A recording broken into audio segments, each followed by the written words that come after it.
So now we're in a holding pattern. Got an hour or two left in the day.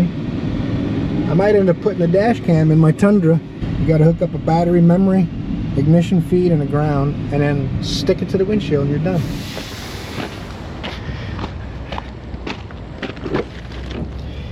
Love these steps, by the way. You just walk into the vehicle, bonk. If you try to step on it with your right foot, it gets kind of confusing, but isn't that raw power? Pull this thing around, put the old, you see I'm down about 2.5 miles to the gallon, 3 miles to the gallon from the Tacoma, but I don't care, man. This thing is awesome. This truck ride's so nice. So, pull it around, we'll get that dash cam in here at least. I'm going to be going up to Georgia and South Carolina. I'll have my dash cam in. Just in case. I'm not planning for something to go wrong, but you never do you? Let's grab that dash cam. I got to find fuses. Got to have, I think I said it on the way around the other way, battery, ignition, ground. And on the Tacoma, it was right underneath by the kick panel. Put my Rexing back up in here. Put some double-sided tape that I had from my GoPro kits. Now I'm going to put it centered underneath the mirror where I won't see it mostly, but I do have to leave about 1/4 inch to back it off that mount, because like if you go to an airport or something, you got to take it off your windshield. They get mad otherwise. They say you encourage criminals when you leave stuff that's valuable visible in your vehicle. Pop this little cover off. 2 glasses at the top, a little slide at the bottom. There's room next to the mirror post, and I'll get it inside the cover and then run it down the front of the headliner. You won't even see it. This is the only bit of wire you'll see. Once you get it started underneath the headliner edge, then it's a little easier to feed in the rest of the way.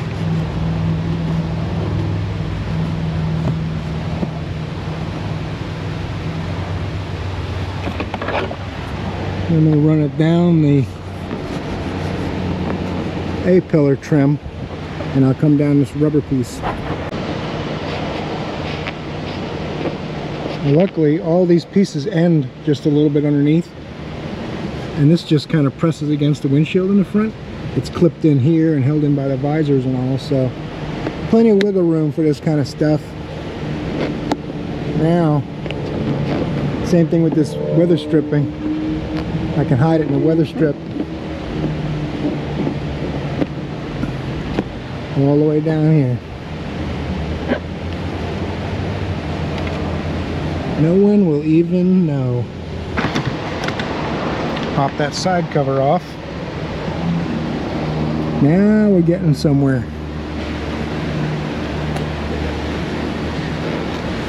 And it's funny to me too, because I see a lot of vehicles with these wires all hanging out over the windshield and going to like a cigarette lighter, but like this camera, I bought this kit for like $15 or $16 extra. And it goes to the fuse panel. You don't tie up your outlet, and it's not wires hanging all over the place, which makes me feel a little better, like the guy in the gear wrench commercial.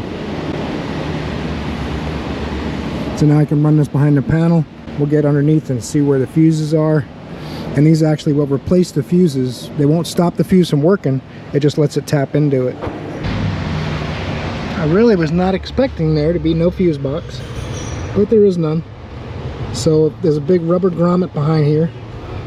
I put a little slit in it about 3/8 of an inch long. It's a big rubber grommet, and fed all my wires through until it's some kind of a voltage regulator or something in line.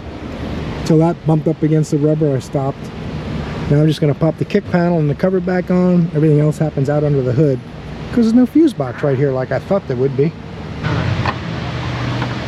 I got my memory and a battery live fuse holder, and my ignition and a fuse that's only alive with the ignition on. The fuse is actually called ignition. So that works out pretty good. I put a little notch in here with my tie wrap flush cutters, just a little tiny notch in the plastic case so the wires won't get pinched by the cover. And it'll actually still be sealed because the wires are going to be right at the top edge of this cover right here. You can see that. So we should be pretty good with that. As long as that cover fits on there, which I think it will.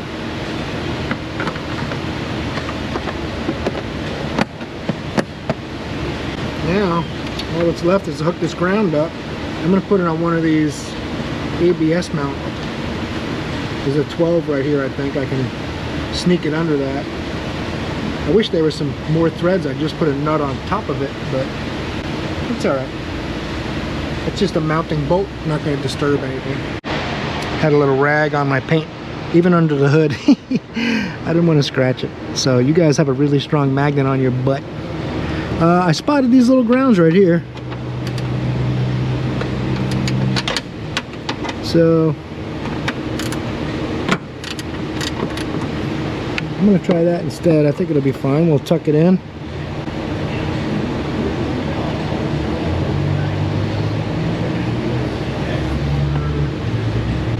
As long as it reaches.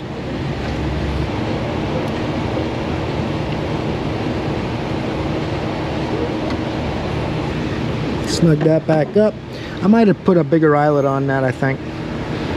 Now, put the seat way back. I'm too short for that. Come on, come on, come on, come on, come on. All right, I'm not that short. Take it easy. Now, if my calculations are correct, it should light up when I start the truck up. Bing! We got a dash cam for our trip. You can see it just a little bit below the rearview mirror.